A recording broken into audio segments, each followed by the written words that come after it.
and Christmas bird count is the subject of our show, so stay right here.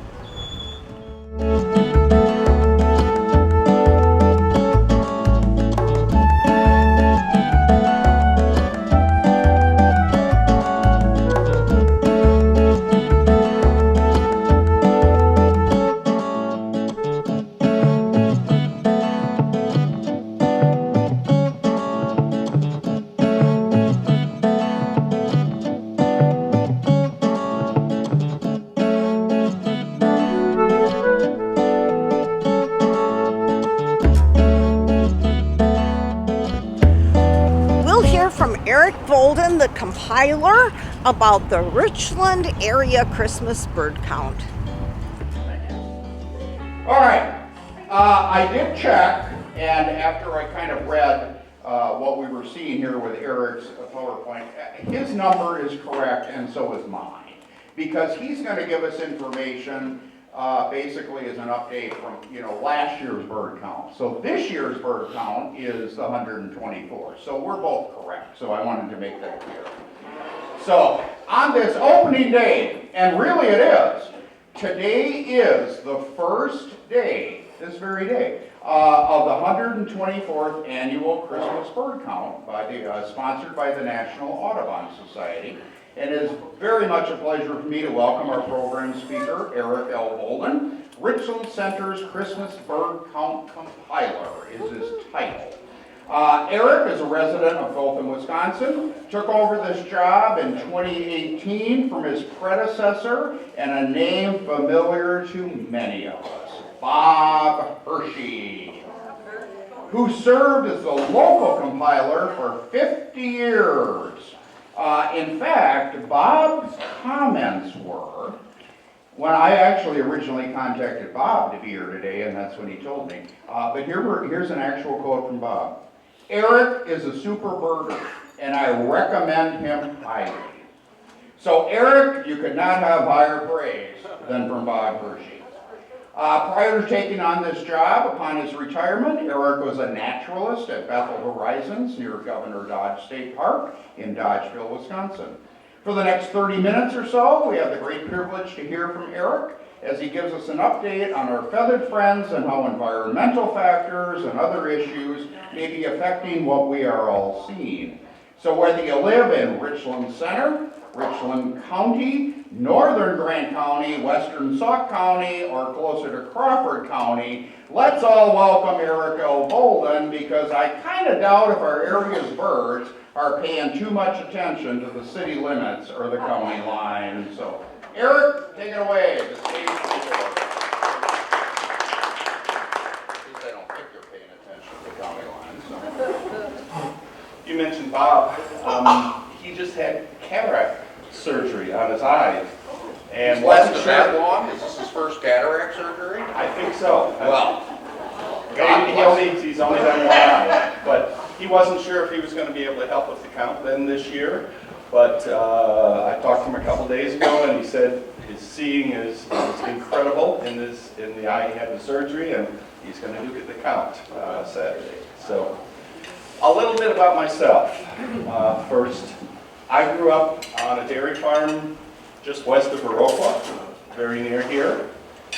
Went to college at Stevens Point for environmental education and wildlife biology. After college, I got a job out in Nebraska at DeSoto Wildlife Refuge and started there.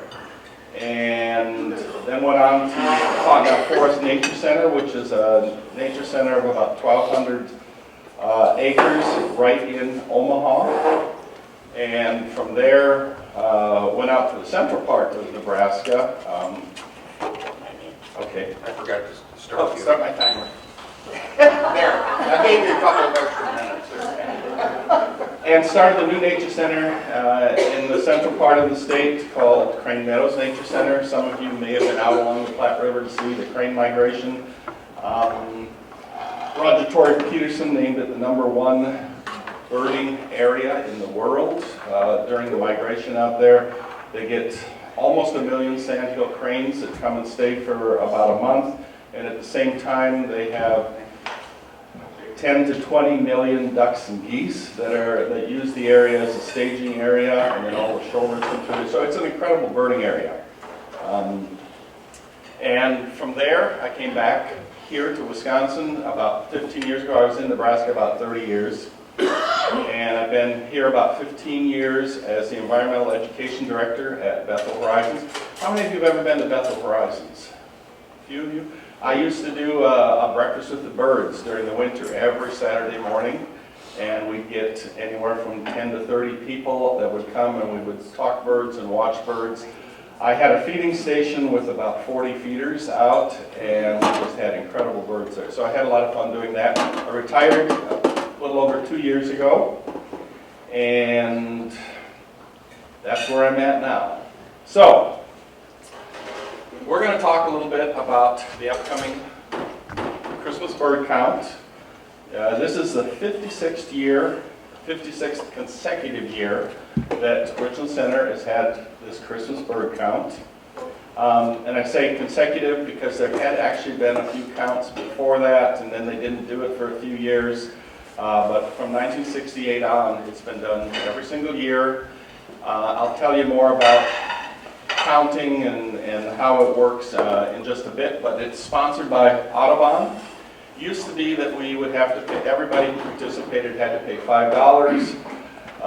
They had to hire people to compile all this information that they would get after the count from all over the United States. And now it's all gone digital. And so about, I guess it was 2013, they eliminated the fee. And so there is no fee, it's free. Let's see. As of last year, they had about 80,000 counters like myself, all volunteers, not paid.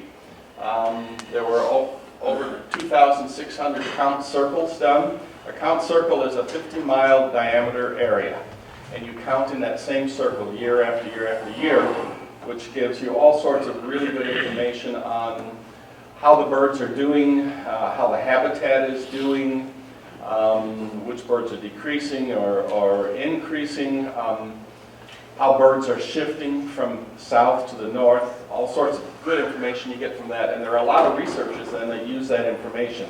And where this count has been going on for 123, this will be the 124th year, and everybody counts in that same circle that you start with. This information is used by just all sorts of universities and researchers, Fish and Wildlife. Anyone who's studying birds, you've got 100 or more years of information there. So, pretty cool. United States, Canada, the Caribbean, Latin America, there's over 20 countries that these counts are being done in now.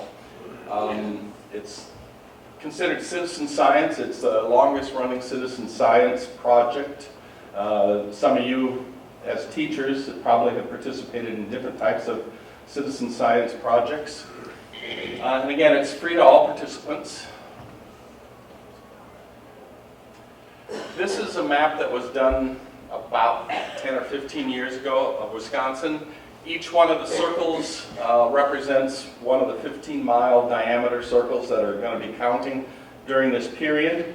It's a 3-week period with Christmas right about in the center of it. There were, I don't know, about 105 count circles 15 years ago. There's a number more than that now. Around here, we've got the Richland Center count. There's a Clyde count, which is the Dodgeville area. There's a Cobb count. There's a Fenimore count, a Platteville count. There's a Retreat count. There are 2 counts up on the Kickapoo River near Lafarge in Ontario. And so we've got a lot of counts right in this area, but the whole state, you can see, has counts going on. And these will all take place during this 3-week window. And Richland Center always does it the first Saturday of the count. And so we're always an early count. Madison always does it the same time as us. I've always wanted to participate in the Madison count too, because they have like over 100 counters that go out, and they really scour the area. They've got the lakes and everything there. They will wind up with about 100 species. That's kind of their goal every year, is to hit 100 species. Here we get in the 50s usually every year. And I'll talk more about that as we get further on in the program. Like I said, the Richland Center bird count is December 16th this year. That's this coming Saturday in a couple days. How many of you feed birds at home? Anyone? Oh, great. Besides the people who go out into these assigned designated areas, our 15-mile circle, anyone who wants to count at their feeders, that information can be given to me, and it's included as feeder watchers. And in doing so, in counting at your feeders, you count the most of one species you see at one time. If you look out and there's 4 chickadees out there, well, they're coming and going and coming and going and coming and going. You don't really know how many are out there. So you only count the most that you see at the feeders at one time. But if any of you are interested in doing that on Saturday, that gives us more information. We have one person who will be driving around in town itself, around in Richland Center. And I'll show you the Richland Center area, our 15-mile count circle in a little bit. But we can take that information and add that to our count. So, in the year 1900, Frank Chapman, who worked at the American Natural History Museum as an ornithologist, he also was on the board of directors and an officer for the Audubon Society. He thought that at the time there was a Christmas hunt that would go on. On Christmas Day, you'd get together with some neighbors. Maybe you would make a bet with them to see who could kill the most birds. But you'd go out and you'd spend most of the day killing birds, and whoever had the biggest pile of fur and feather when they got done hunting were the winner. And you would have kind of teams that would go out. And Frank Chapman thought, well, rather than do that, let's get a bunch of people to go out and just survey the birds rather than shoot them and hunt them. He was concerned at the time the passenger pigeons were almost going extinct. The Carolina parakeets were going extinct. They were both found here in Wisconsin in good numbers. And so he got a bunch of his buddies, and they did 27 counts around the United States on that first Christmas Day in 1900. One of those counts was done here in Wisconsin, around the Milwaukee area. It was one of the ones done the first year of the counting. And it got very popular. That's showing you the hunt that used to be done there on Christmas Day. There are still hunts like that done, especially in the South, where you get together with a bunch of buddies and go out and hunt. One of the reasons that they were doing it, this is in the 1800s leading up to the early 1900s, was they would use some of that food for their Christmas meal then. And so you go out and hunt to kill birds, and they could kill animals too, but it was mainly birds they were shooting. But those sort of things are still done. What got me into birding, I've been a naturalist for 40-some years, working at nature centers. And birds were probably my first love. And the reason I think that I'm so interested in birds and always have been is due to this guy. This is called a pileated woodpecker. When I was 4 or 5 years old, I think it was 4, but it might have been 5, I had a bird book. I had an uncle who was a professor of zoology at Michigan State University, and he had noticed that I'm really, really interested in birds. So he'd given me a little golden guide to the birds, which only had 125 birds in it, bird species in it. But I was interested in birds. Well, I was all alone in the house, and we had a kind of a picture window in the front. And outside of that, we had a clothesline with 2 big posts. And I saw this great big woodpecker come and land on that. And when you're that age, what you want to do with birds and animals and wildlife is catch them and make them pets. And I think all kids are pretty much that way. So I was snuck outside, And I wanted to catch this bird. I'd never seen it. It's the size of a crow, a woodpecker, just incredible. And I got, within an arm's reach of it before it noticed me, and then it flew and landed in an apple tree we got around the back.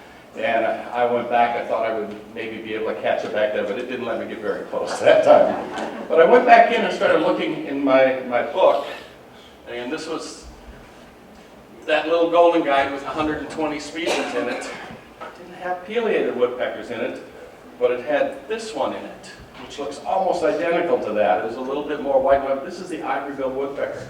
And the write-up on that said, this is one of the rarest birds in the world. It may even be extinct. And I thought I almost caught this bird that people think is extinct. They're the same size. They're really closely related, only the ivory-billed has that really light bill, and it's got the extra white feathers here, and there's a couple other little differences. But I was convinced, and to this day, when I think about that, I see all that white in his feathers where it was up on that post, but it wasn't. It was a pileated woodpecker. But that really sparked my interest in it, and I started feeding birds then on our farm, and it's mostly sparrows and pigeons and such that would come, but I've always enjoyed feeding birds and watching birds, and I've been helping with counts since I moved to Nebraska, which was in 1979, so I usually do 3 or 4 different counts, help with 3 or 4 different counts a year, so I've put a lot of counts in over the years. Woody woodpecker was a pileated woodpecker. Now, we only had black and white televisions when I was a kid, and Woody woodpecker's on, so it's kind of a bluish. It's actually supposed to be bluish, but it's black that I would see and such. But Woody woodpecker was a pileated woodpecker. There are about 11,000 species of birds around the world.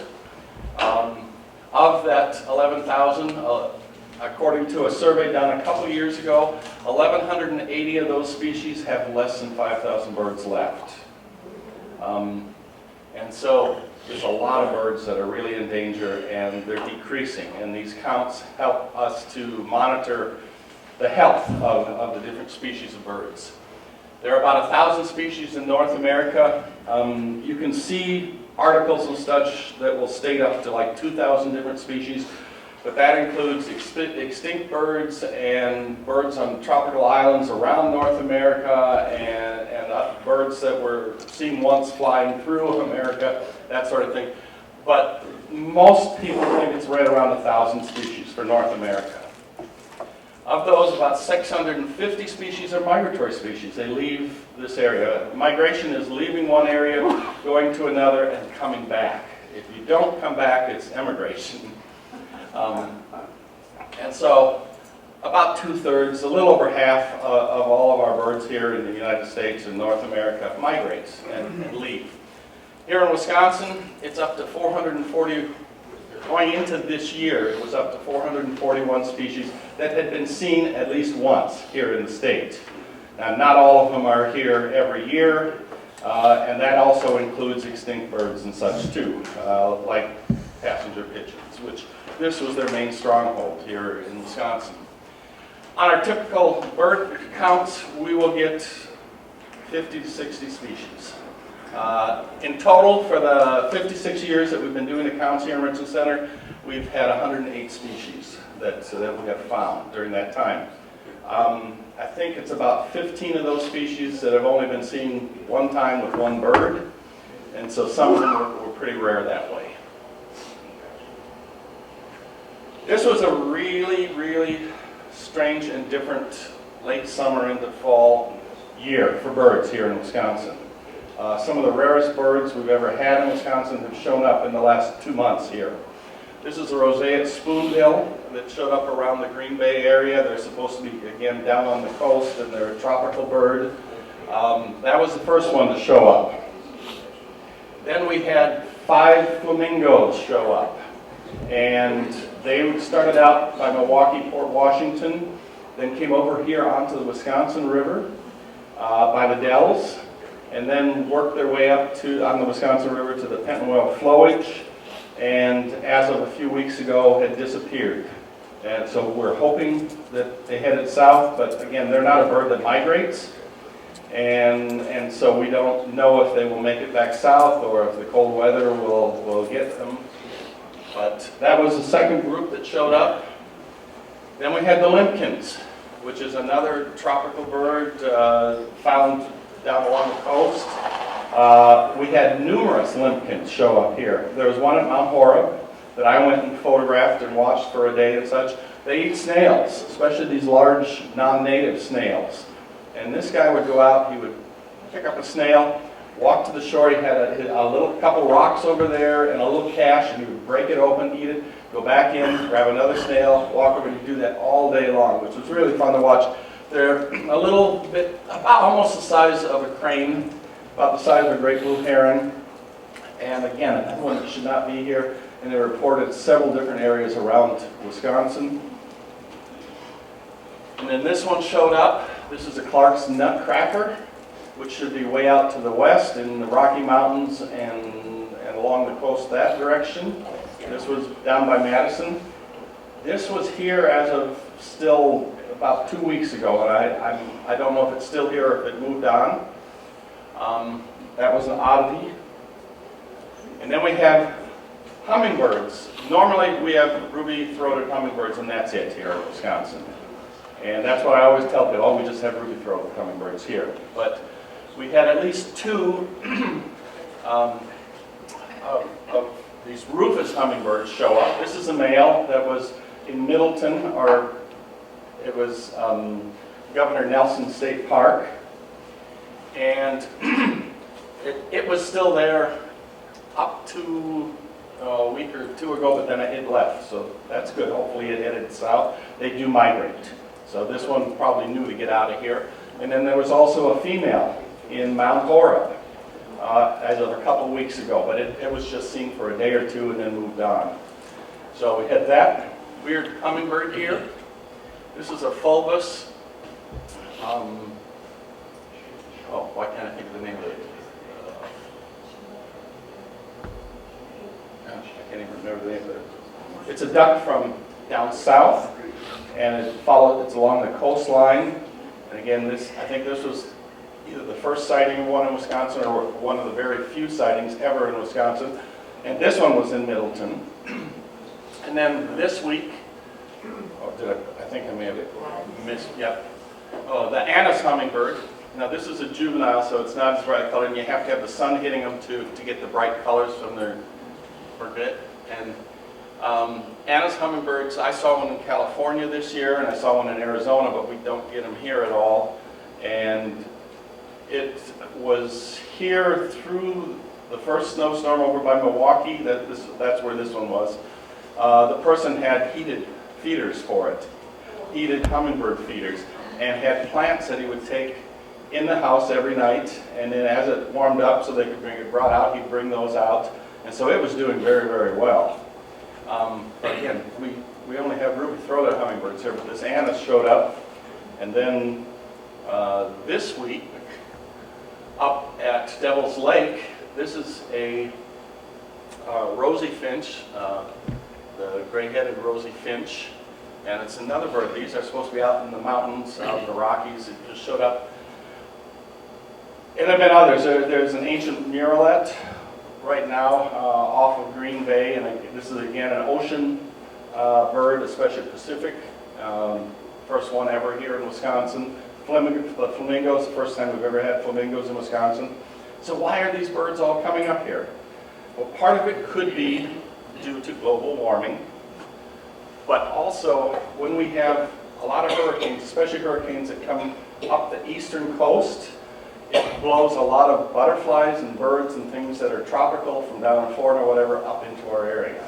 And that's probably the main reason that we got all these oddities, especially the tropical birds like the limpkins and the flamingos and the roseate spoonbill. Probably all came up because of the hurricanes that came up our coast. Wisconsin winter birds fall into three categories. Birds that migrate out of here, which again about 2/3 of our birds leave here. Some of them start very early in July, like bobolinks leave the end of July. And some of them are very late. We've still got lots of cranes and ducks and geese here. and they won't move on until they need to. Why do birds migrate? What is the reason for their migration? Food. Most people, and I'm glad you said food, most people say, well, because of the cold weather. And it's not the cold weather. Most of these birds can do just fine with the cold weather. It's that when it freezes, you can't find food. Cranes dig in the top 6 inches of soil, and once the ground freezes, they can't get food. They have to head south. Ducks and geese use their bills to swipe through the water and get seeds and microinvertebrates and things like that out of the water. They've got this comb-like projection along the edge of their bill that when they shut their mouth in, the water can seep out through that, but it holds all those invertebrates and seeds and stuff in. Well, once the lakes freeze over, they can't find food. They have to head south. Bluebirds are an insect eater. We don't have many insects flying around in the winter. It's really hard to survive up here as an insect eater, so they have to head south. So it's because of food, not necessarily because of the weather, that they migrate. Then we have birds that migrate into the area, and I'll show you some pictures of a bunch of the ones that just come down here for the winter and then head north once the snow melts. And then we have birds that stay year-round. And so I'll show you what some of these different birds are. Of course, we have the cranes, which I was out 3 or 4 days ago along the Wisconsin River, and there were hundreds and hundreds of cranes that came in at sunset. They like to roost in the middle of a stream where they can be on islands and such, like we have here on the Wisconsin River, like we had in the Platte River in Nebraska. That way, if a predator is going to come out at night while they're sleeping, it's going to have to splash through the water to get to them, and it'll alert the cranes and they can get up and fly away, and most of the time the predators can't make it to them anyhow. So they come into the river every night to roost. Then we have things like ducks and geese that typically migrate out of here. If the lakes don't freeze over, we'll have Canada geese here all winter long, and a lot of the ducks will stick around too. We usually get 3 or 4 or 5 species of ducks at least on our Christmas count. Not like you would have in the summertime, but we still have them around. Things like bluebirds, again, insect eaters, they have to leave the area, so they migrate sporadically from September till now. We still have bluebirds. I saw 4 yesterday in one spot, and we'll have some that will stick around all winter, and they'll switch to fruit, eating fruit. Same way with robins. We always have some robins that stick around. You think in the spring, boy, when the robins and bluebirds come back, the spring is here, but we'll sometimes have as many as 1,000 robins on our Christmas count. Meadowlarks, most of your prairie birds and such leave and head south. Some going as far south as the Pampas, the very southern part of South America, like the bobolinks, and that's one of the reasons they start heading out in the end of July. And then we have those that stick around all year. Things like chickadees, and chickadees are wonderful. A lot of you said you feed birds. If you've only got 1 or 2 bird feeders out, and I know the price of feed has gotten so high, there's very few people putting food out, truthfully, anymore. When I go driving around my area on the count, I'll see bird feeders all over, but none of them will have feed in it. But if you have just 1 or 2 feeders, take the feeders, set them in the house, go out and stand with some seeds in your hand, and the chickadees will come right to your hand. After the chickadees come, then some other things like nuthatches and tufted titmice and stuff, they'll come in out to your hand too. Even sometimes a downy woodpecker will come and land on your hand. So it's fun to do, and I've done it with kids with school groups. When I was at Bethel Horizons, some of you may have brought your school groups out to us. We had school groups all year round coming and visiting. Things like cardinals stick around. Cardinals are not supposed to be here. Cardinals are a southern bird, but due to things, again, like global warming, our winters have been much milder. They keep moving further and further south. They're up into Canada now. I talked to my grandpa once, and he was born in the late 1800s, 1890s. And he said, as a kid, he never saw a cardinal. And growing up, he never saw a cardinal. They weren't here in Wisconsin. It's a bird that has moved in, and if we get a really hard winter, like one of my first winters back here when I moved back here from Nebraska, we had over 100 inches of snow. And that's more than cardinals can handle, and if it gets really cold for a long extended period of time, they can't handle it either. They die back and have to repopulate then from the south. So on our count last year, I think we had about 150 cardinals in the Richland Center area we counted, so their population is doing really well here. Tufted titmouse, a lot of people don't recognize what they are and don't think we have them around, and they're not over in the eastern part of the state. People from Milwaukee come over here to see tufted titmouse, and they've never seen one in their life. But they stick around year-round here. Some of the invasive species like this is a house sparrow. And the males are actually kind of pretty if you look well at them. At one point in time, starlings and or house sparrows were the most common bird in North America. That's changed. They're not anymore. Their numbers have really declined. Part of it is due to the house finch. Let me get back here.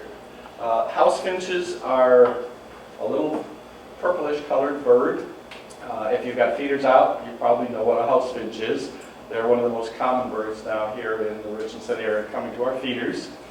And they aren't supposed to be here in Wisconsin either. They're a Rocky Mountain bird, and back in the late 1920s, a gentleman from New York caught about 3 dozen of them, took them and released them in Central Park. And that population started growing, and the two populations, the one from Central Park and the Rocky Mountain ones, have gradually been filling in the central part of the United States, and over the last 20 years have shown up here in Wisconsin and now have become very, very common. But they use the same habitat, the same food, the same everything as the house sparrow, which is from Europe and was brought over and released well before that. So because of that, the house sparrow numbers are really decreasing. And again, that's something you learn because of these counts that are done every year.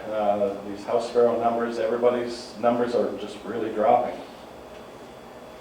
Oh, going the wrong way. Okay, things like turkeys. When's the last time you saw a bobwhite quail?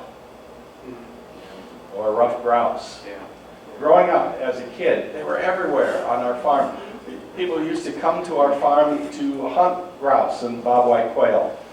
I've been back here for 16 years now, and I've seen one bobwhite quail in that time.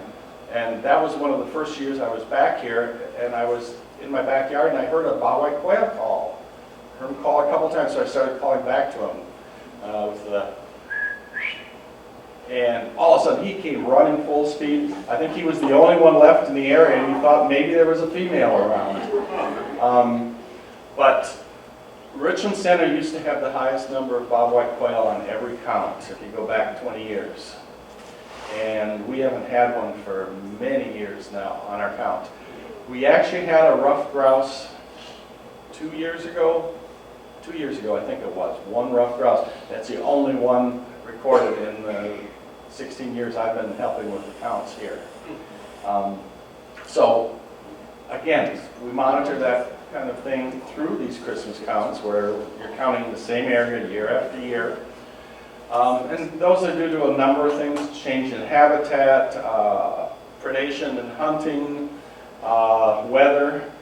One bad winter will kill off almost all of your bobwhite quail, and then it may take a long time for them to repopulate. I keep waiting for them to keep showing up. They don't. And the turkeys had been wiped out in Wisconsin. They were gone. I actually got to be in on some of the...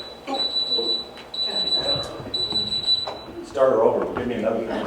I'll finish this really quick. We exchanged ruffed grouse for turkeys from Missouri. The sportsmen's clubs here in Wisconsin, especially Vernon County and surrounding counties, would, I forget exactly how many rough grouse, it was like 5 or 10 rough grouse per turkey, but their sportsmen's clubs would catch turkeys and give to us, and we would catch the rough grouse and give to them. And it got started, well, the late 70s, and by the mid-80s, there were hunting seasons already out. They did so well coming back here. And that had been attempted several times in the past to reintroduce the wild turkey to Wisconsin, and it failed every time. And there's something a little different about the Missouri turkeys, but they did really, really well here, and now they're everywhere. Okay, so I need to speed this up really quick. Do goldfinches migrate? Yes, they do. But they don't do a typical migration. We have goldfinches year-round here. They're one of the most common birds that you feeder. They migrate about 200 miles south. So our summer goldfinches headed to Illinois, and we get them from northern Wisconsin and up into Canada here. And there are a number of birds like that do a short migration. And it's strange, and no one knows why. There's a lot of theories on it, but it's not so. How about blue jays? Do they migrate? Yes, they migrate. They migrate, the whole Corvus family, which are crows and magpies and blue jays and some of those different birds. They migrate from west to east. The ones that we had, and we know this by banding, birds that are banded in the summer show up from the west, they go to the east at this time of the year. And then once spring comes, we get our blue jays back, we get our crows back. Where I used to live in Nebraska, the town, I lived in Grand Island at the end there. The town next to us, Kearney, had cannons put up all around town that would go off about every 15 minutes to try and get all the crows to leave. Where they were getting crows from out in the Rocky Mountains, and thousands of them would come there and spend the winter. And they do a migration from west to east and then back to the west again, which again, scientists have explanations, but none of them are quite satisfactory. You don't gain anything by moving west to east. As far as food, really you don't, as far as temperature and things. So there's still a lot to learn about birds, and that's why we do these counts. There's a crow. Then we get those that come down from the north. This is a tree sparrow. They show up typically, I think it was about the middle of November or early November. We had our first ones this year. They'll stay all winter, then they go back to the north. Juncos do the same. And then we get things like red-breasted nuthatches that just come here for the winter. And pine siskins and a number of different finches, like the purple finches and such. These are northern birds that move down into this area for the winter. It's a little warmer, there's a little better chance of getting food here. Oftentimes the food supply up in the tundra areas and the boreal forests of Canada and such, some years there's very, very little food there. They move down. Things like snowy owls move down when they don't have enough food and such up there. And also, when they have a really good year up there, their numbers increase quite a bit. They're successful in nesting, and then there's too many for the winter, and so we get some down here into Wisconsin. And things like eagles, even though we have eagles that stay here and nest now, we get well over 1,000 that migrate down from Canada into this area along the Wisconsin River and the Mississippi River here. I help with the retreat count, which has the Wisconsin River, and some years we get 1,200 bald eagles on our count just from that area. Richland Center, this is the 56th year. We began in 68. Most species ever seen were 63 last year. We had 63 species. The year before we had 61 species, and then we had never been over 60 species before that.